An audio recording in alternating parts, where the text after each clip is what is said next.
Hello everyone, this is Wilson here. For this function, we are trying to find the local max and local minimum values.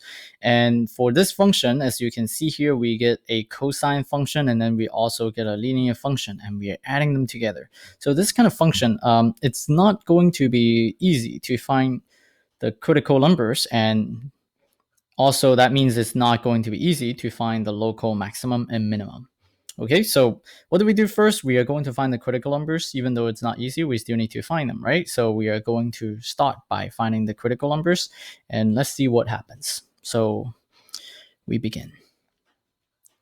Okay, so first we are going to take the derivative of this function f, which would be, so let's see, we have f prime, right? So when we take the derivative of this cosine square, we are going to use the general power rule, bring down the 2, and then you are going to keep the cosine and then multiply by the derivative of the cosine.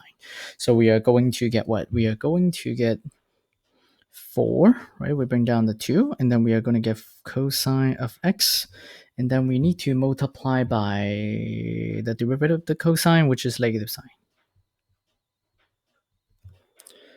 Okay, continue. And then for the linear function, it's easy to differentiate. So we are just going to get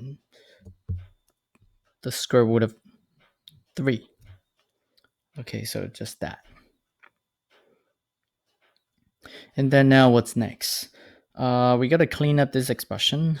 So if we clean that up, we are going to get negative 4 sine x cosine x, and then plus the square root of 3. Because we need to set this f prime equal to 0 so that we can find the critical numbers. So it's easier if we can turn this sine x cosine x into a single trig function, because whenever we are solving a trig equation, it would always be easier if we have just one single trig function instead of having a product of two different trig functions. Okay, so how do we turn this sine x and cosine x into a single trig function? Let's recall an identity. And so the identity that I'm recalling right here, that's called a double angle formula. So it's sine of 2 theta, okay? And that's equal to, what is that? That's going to be 2 sine theta cosine theta, okay? Now, but the problem is we have a 4 right here. So instead of having a 2, we need that to be a 4 so that we can replace this 4 sine x cosine x by something that's involving sine of 2x. Okay, so how do we turn this 2 into a 4? We can multiply both sides of the equation by 2 so that we can turn this into a 4. So let's do that. If we are doing that, then what happens? We are going to turn that 2 into a 4 by multiplying by 2. So we are going to get the 4 here, and then we need to multiply the other side by 2. So now we can replace this 4 sine x cosine x by 2 times sine of 2x. Okay, so let's do that. So our f prime now actually just becomes what? It just becomes 2, right? And then we have sine of 2 theta, okay? And then don't forget that there was still a minus sign in front of that 4 sine x cosine x, so there was still a minus sign right here. And then we didn't do anything to the square root of 3, right? So we are going to get the square root of 3. So now, this is already in the most simplified form. So we are going to find the critical numbers. So let's do that. So for the critical numbers, let's just write it down here to organize our work. So critical numbers, right?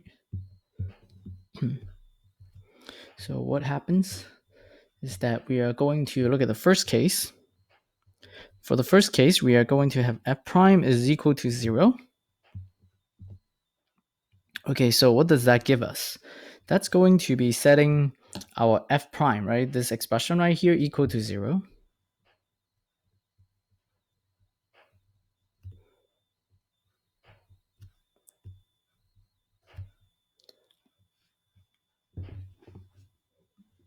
Okay, so now what?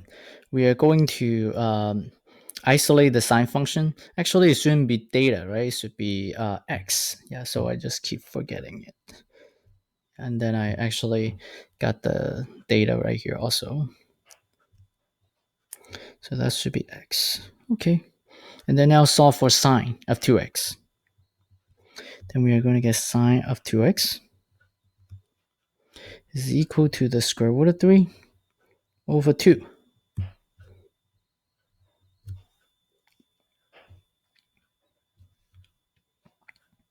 And then now based on this one right here, what really happens is that we have the reference angle, right? The reference angle for this would be what? It's going to be, if sine is equal to square root of 3 over 2, the reference angle is going to be the 60 degrees. So that's pi over 3. And then what about the quadrants? The quadrants in this case would be quadrant 1. And then quadrant 2. Okay. So now we need to start solving the equation.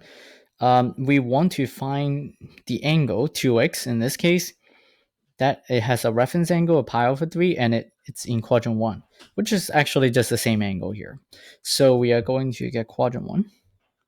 So let me just write it down here, quadrant 1 right here. And then that's going to be what? 2x. So our angle is going to be equal to what? It's equal to, as I said, we have an angle that's in quadrant 1 and it has a reference angle of pi over 3. That's actually just itself, right? So we get pi over 3 here. What about the next angle? We can actually just add 2 pi to this angle to get the next angle. So in that case, it would be what, 7 pi over 3? Because you're adding 2 pi, right? Which is 6 pi over 3. So you are going to get 7 pi over 3. And then there was actually a pattern for obtaining the next angle. The next one will actually be just adding a 6 to this number in front of the pi in the numerator. So if you add 6, the next one is going to be 13 pi over 3. And actually, there should be negative angles also, but then I'm just not writing it down right now. So just keep adding. Okay, so how many critical numbers do we get? We have infinitely many critical numbers. So now that's actually what, how do we write this in the general form? We actually can have pi over 3 plus the 2k pi.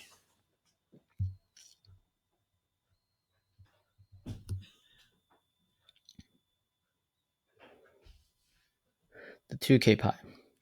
And then if it's feels like I will need more space in this case, so let me just erase all that a little bit, because so you know how to get the next one, so I don't need to write down too many of those angles.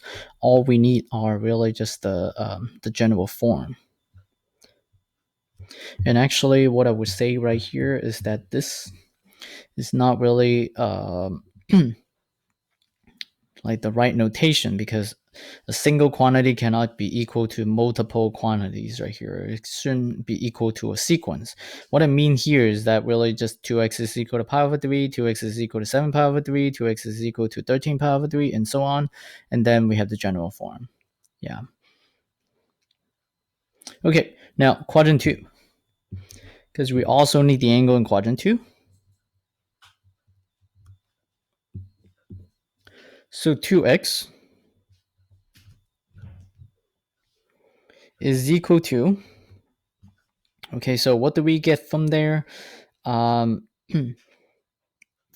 an angle that's in quadrant 2 and it has a reference angle of pi over 3, that's actually 2 pi over 3. So we have 2 pi over 3 right here.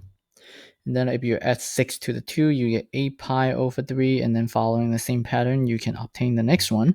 But in this case, we can simply just use the 2 pi over 3 as a base angle. And then we are going to add a multiple of 2 pi to obtain the next one, or subtract, right? Actually, the n can be negative, right? So then you're subtracting. Okay, so far so good.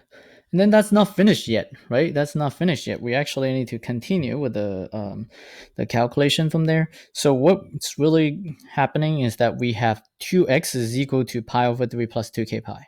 And then to solve for x, we need to divide both sides by 2. So from there, we are going to have x is equal to, now, if you divide this by 2, then we are dividing this by 2, so we get pi over 6 plus, if you divide the 2k pi by 2, then you're just going to get k pi.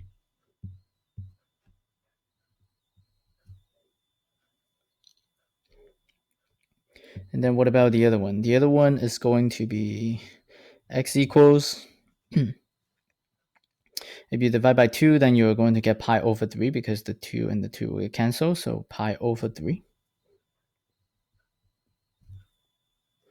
And then plus, now the 2n pi becomes, okay, so 2n pi divided by 2, we get n pi.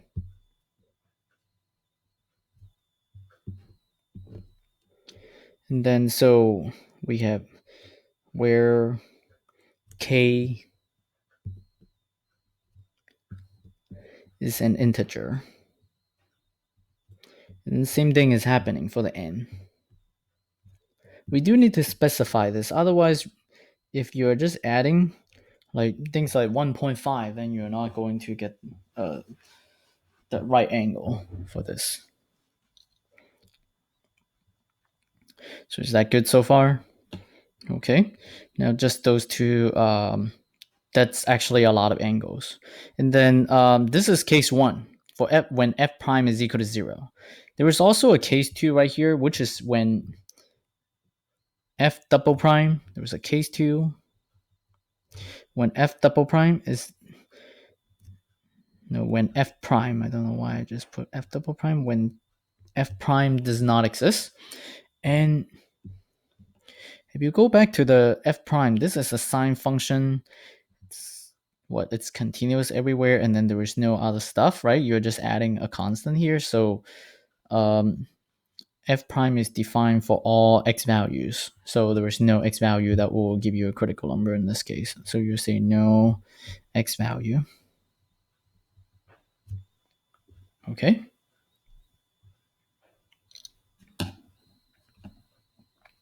So now usually, because we already found all the critical numbers, usually at this point we are going to construct a sign analysis chart and then check the intervals for where f is increasing or decreasing. And then we can use the first derivative test to find the local maximum and minimum.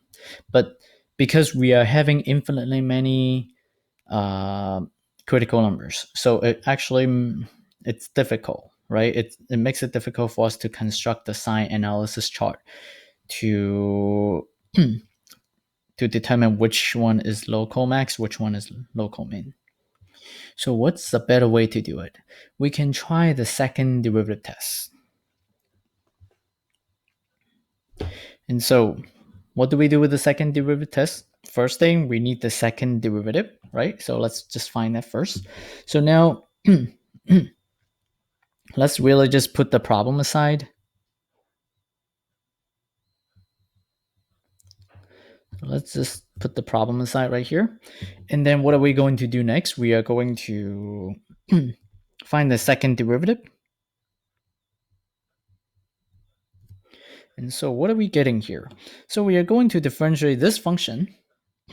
So if we take the second derivative, you're going to use the chain rule, right? So you are going to multiply by 2 eventually. So we are going to be getting -4 cosine of 2x. And then what about the square root of 3? It's a constant, so it will disappear. So now our second derivative is just this function. Then you may say, okay, so what's next? Next step, we are going to plug our critical numbers into our second derivative and check whether the second derivative is positive or negative. Okay, so that's simple, right? It's actually easier than using the first derivative test and look at the intervals of increase and decrease and use those intervals to determine whether the critical number is a local max, a local min. But right now, all we need to do is to plug in the critical number. So let's try doing that. So what are we doing here? Let's use the second derivative test.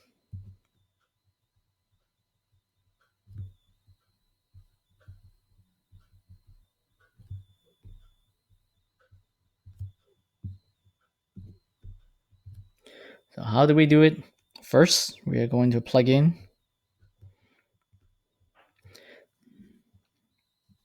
this number in there. Okay, so I mean, when we are plugging in a general form in there, so it's going to be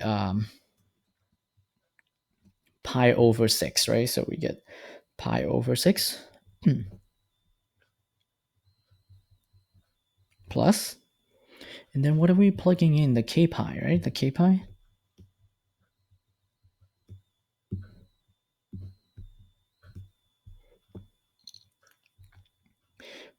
Okay, so basically what does that look like? Looks like this 4, and then let me just do it in the next line.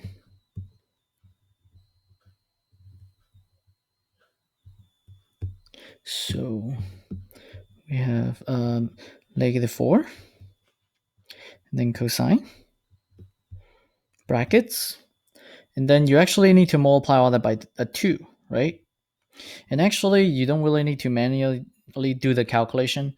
We got this critical number from here, and if we multiply the x by 2, we are actually going to get this expression right here. So we can simply just use that expression when we plug that into the second derivative, which is actually pi over 3 plus 2k pi. It's really just multiplying this by 2.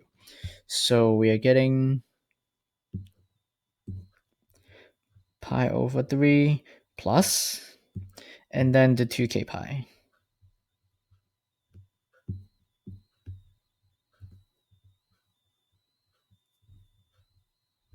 Now, but remember just that k is an integer, right? And so if you're adding 2k pi, which is a multiple of, an even multiple of, or actually I would just say a multiple of 2 pi, right? That would be easier. I was gonna say even multiple of pi, but then I should just really just say that a multiple of 2 pi. Okay, so if we're adding that to this angle here, we are really just getting the coterminal angle. Okay, and so that means they all have the same cosine values. If you plug in the k equals 1, it's whatever that we're getting here has the same cosine value as cosine of pi over 3. So there is no point to calculate all of them. All you need to do is to calculate just the cosine of pi over 3, then you are going to get the answer. And cosine of pi over 3 is easy to calculate, right? That's really just 1 over 2. And so 1 over 2 times -4, what is that? That's just -2. And that's less than 0. Okay, so that's less than 0.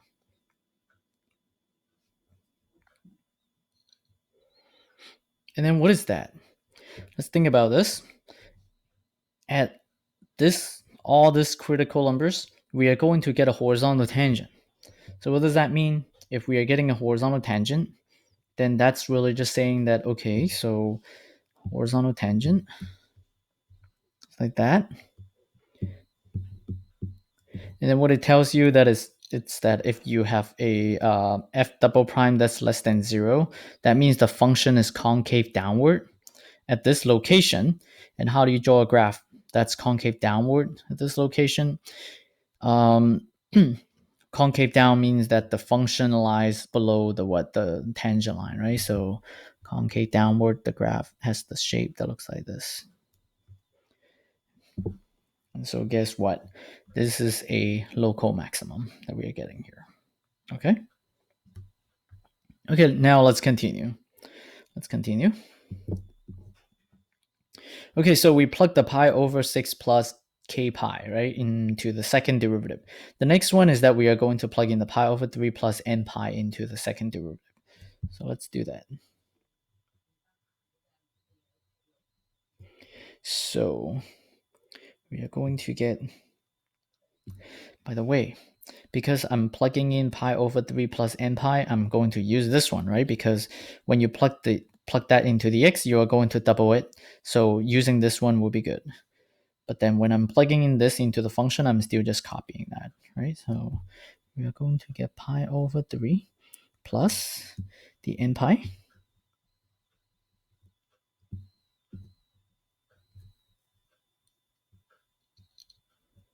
And that's giving us what?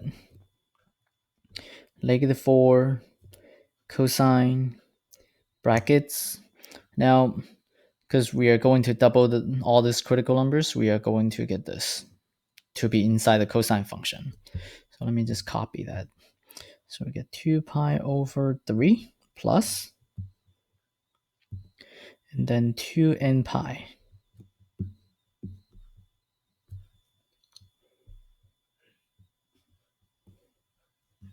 And then now let's think about calculating this. Again, when we are adding a multiple of 2 pi, we are just getting the coterminal angle, so all the cosine values would be the same no matter what n that we plug in there, right? As long as n is an integer. So all we need to do is to calculate cosine of 2 pi over 3, which is what? That has a reference angle of pi over 3, so we are still going to get 1 over 2 here, but then because it's in the second quadrant, cosine will be negative. So we have -4 times -1 over 2, that's +2, right? So we get +2 here. And that's greater than 0. Okay, so now what? Now,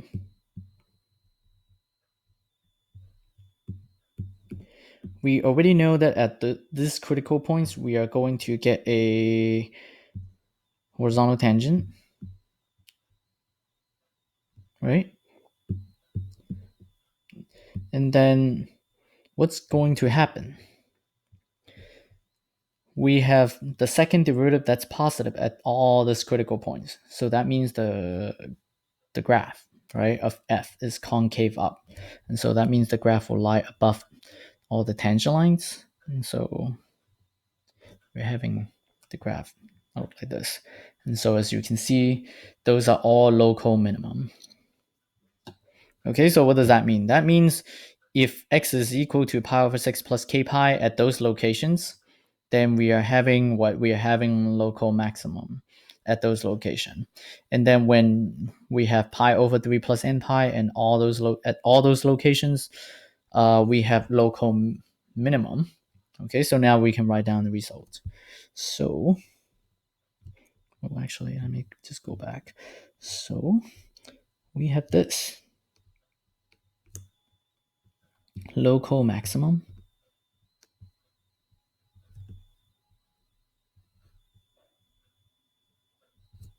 Okay.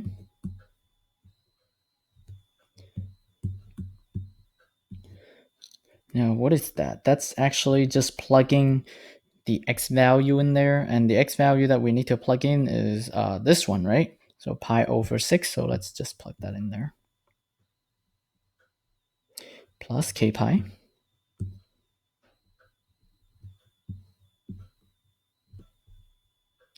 Okay, if we do the calculation, we are going to get 3 over 2 plus square root of 3 over 6 pi, right? Just imagine that we plug this pi over 6 plus k pi into our original function. And we'll see what happens. Okay, and then we are going to get what? We're going to get also the last portion, the value, which is square root of 3, and then times k pi. Let me just draw that again, k pi. Okay, yeah. So those are the y values. And k is equal to 0, 1, 2, 3, 4, and -1, -2, -3, -4, and so on. Okay, now continue. Local minimum.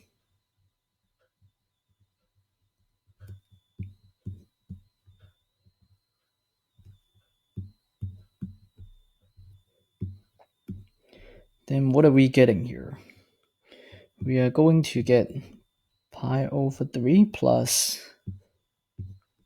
n pi in here. So what do we get? We are going to get 1 over 2. Okay. and then plus square root of 3 over 3 pi. Okay.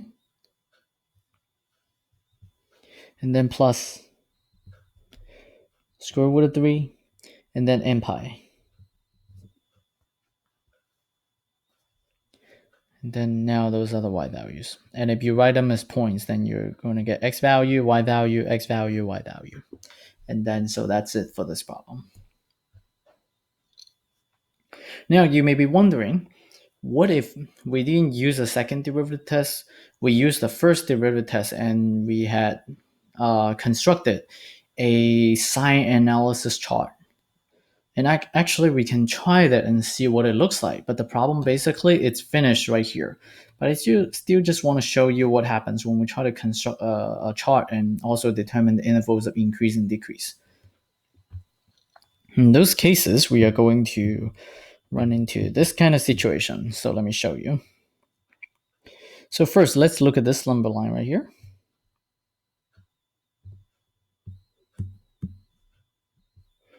Okay. That looks a little bit too much. We don't really need the number line to be too long. So it's going to be x right here. Okay, so this is the x-axis. And then now let's just put our critical numbers on there. How do we put the critical numbers on there? The first one is going to be pi over 6, right? So let's just put that on there. Actually, there is no such thing as the first one because you also have negative angles in the negative direction. And then the next one is going to be pi over 3, right? When those two angles obtain when, so let me just put that down first. The pi over 6 and pi over 3 are obtained when k is equal to 0 and n is equal to 0. What about the next one? The next one is actually putting in k equals 1 in there. That's pi over 6 plus 1 pi, which is 7 pi over 6. So that's in the third quadrant. Okay, let's continue. We plug the 1 in here, we get 1 pi plus pi over 3, so that it's 4 pi over 3. And actually, we can just continue on that side and then also continue in this direction. Okay, guess what? If we go back to what we determined here, all those pi over 6 plus k pi, right? Those weight runs, they are local maximum, right? They're local maximum.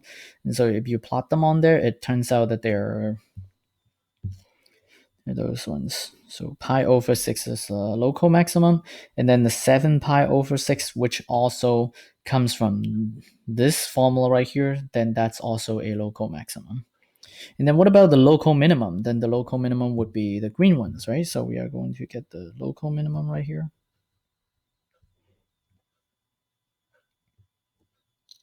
And then so you know that if you are checking, so let's say if you're checking the interval of increase and decrease, at this point we are not going to just pick something here and then plug it back into the first derivative and then do the checking here.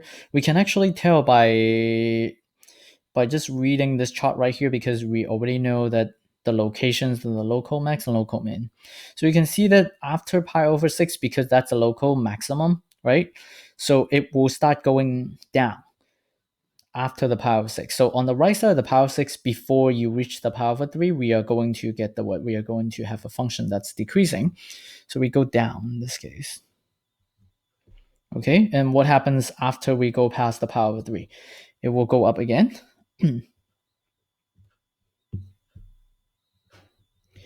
And so as you can see here, that's why this is a local minimum, right? The graph looks like that. And then after we go past the 7 pi over 6, it becomes decreasing again. So as you can see here, that's why the 7 pi over 6 is the location of another local maximum. Okay? Now, you may want to write down the intervals of increase and decrease. Let me show you how to write it down in this case. If we are trying to write that down, in this case, it's going to look like this.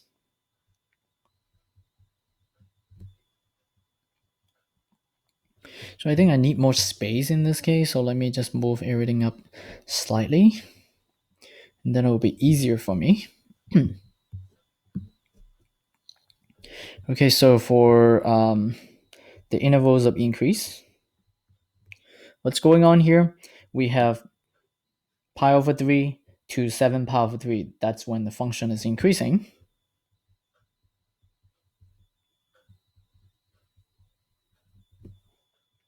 And then you may say, what about the next one? The next one starts with the 4 pi over 3, right? So we get 4 pi over 3.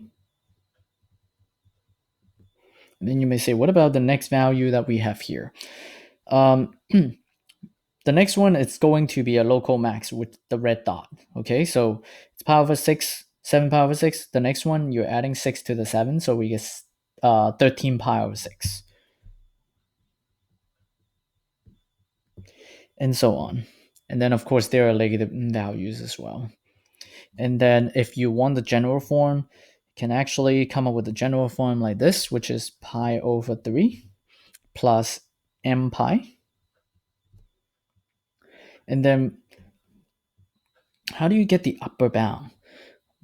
What we can do is to use this one. Oh, actually, this one should be 7 pi over 6, right? Not 3. So there is a mistake over there. So that's 7 pi over 6. Okay.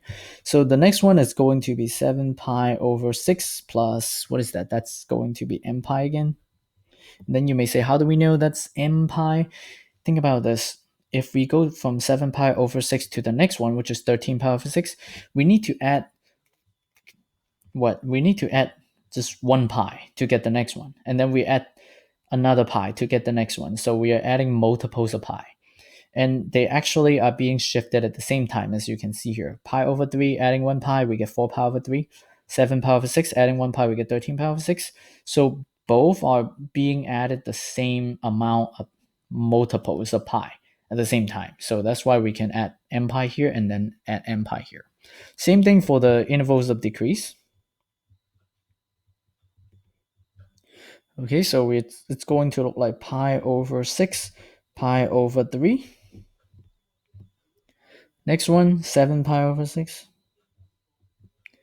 4 pi over 3. And so on. And then in this case, following the same pattern like before, we get pi over 6. Oh, actually, it shouldn't be a comma. And then plus m pi. And then pi over 3 plus m pi. And so that's it. And then, oh, I forgot one thing that's really important, which is what? This is actually really important to remember. Is that where m is an integer, right? Otherwise, all these formulas don't work if m is not an integer. Okay, so that's it for this problem. The problem actually finished right here, but then we are just writing all this down to show some extra information. So how do you feel about this problem? I feel that I actually talked a lot for a long time for this problem. Okay, so that's it. Thank you for watching this video. If you like this video, if you find this video helpful, please subscribe to my channel and then give me some support. Thank you, and then I will see you next time.